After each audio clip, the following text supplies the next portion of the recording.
AP assembly బయట YCP సభ్యులు నిరసన వ్యక్తం చేశారు. అసెంబ్లీ గేట్ నుంచి కౌన్సిల్ కు ర్యాలీగా వెళ్లారు. కల్తీ నెయ్యి వ్యవహారంలో ప్రభుత్వంపై వైసీపీ ఘాటు విమర్శలు చేసింది.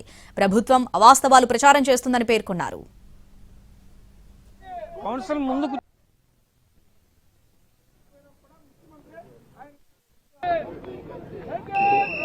దేవదేవుడి దగ్గర ఉన్న తిరుపతి ప్రసాదం అడ్డుపెట్టుకుని ఆ పేరు పైన ఇందాపూర్ ధైర్యం అడ్డుపెట్టుకుని ఎన్డీఏ సంస్థ చేస్తున్న దోపిడీ ఏదైతే ఉందో దాని మీద చర్చని అడిగాం.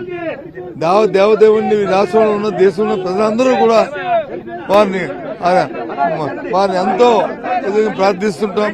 ఆయన భక్తిభావాలను అన్ని.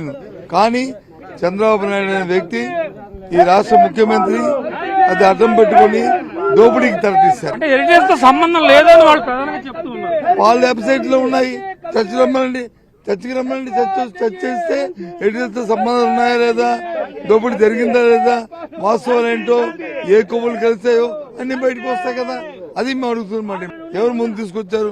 ఎవరైనా రాష్ట్రంలో ప్రజల అత్యున్నత న్యాయస్థానం మీద సుప్రీంకోర్టే దాని మీద వచ్చి సిట్ వేశారు కదా, సిబిఐ పెట్టింది కదా, మా రిపోర్ట్ ఇచ్చారు కదా. కానీ అవన్నిటినీ చూసిన తర్వాత బయటకు వచ్చింది ఏంటంటే ఈ పేరు పెట్టుకుని చంద్రబాబు నాయుడు ప్రభుత్వం ఏదైతే ఉన్నారో చంద్రబాబు నాయుడు కుటుంబ సభ్యులు వాళ్ళకున్న ఎన్టీఆర్ సంస్థ ఏదుందో దాన్ని ఈ పేరు మీద దోపిడీ చేయడం చేస్తున్నారన్న విషయం బయటపడింది. తిరుపతి లడ్డు మీద కల్తీ జరిగిందంటూ తప్పుడు ప్రచారం చేశారు. దానికి కారణం ఏంటో నిజాలు ఈ రోజు బయటకు వచ్చాయి. ఎందుకంటే తన హెరిటేజ్ కంపెనీకి అనుబంధ సంస్థ అయిన ఇందాపూర్ డైరీ దానికి 658 రూపాయలు భారీ ధరకు తిరుపతి లడ్డు నెయ్యి టెండర్ కట్టబెట్టడం కోసం లడ్డు మీద నెయ్యి మీద దుష్ప్రచారం చేశారు. అసలు శాంపిల్ అనేది తీసుకున్నదే చంద్రబాబు నాయుడు గారి హయాంలో.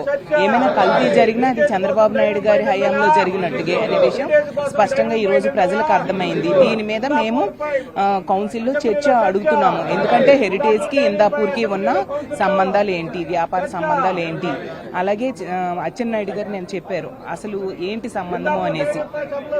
ఈ సంబంధాల కోసం మేము చెప్పడం కాదు, సాక్షాత్తు హెరిటేజ్ సంస్థే తన వెబ్సైట్ లో ఇందాపూర్ అనేది దాని మ్యానుఫ్యాక్చరింగ్ కంపెనీ అని ప్రకటించడమే కాకుండా వాటి ప్రొడక్ట్స్ అన్నిటి మీద కూడా మ్యానుఫ్యాక్చర్డ్ బై ఇందాపూర్ అనేది రాయడం జరిగింది.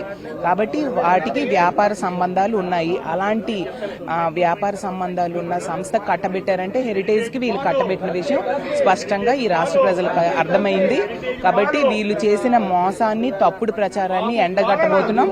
వీళ్ళలో తప్పులు ఉన్నాయి కాబట్టి ఈ రోజు చర్చికి వీళ్ళు వెనకడుగు వేసి భయపడి పారిపోతూ ఉండే పరిస్థితి మనకు స్పష్టం.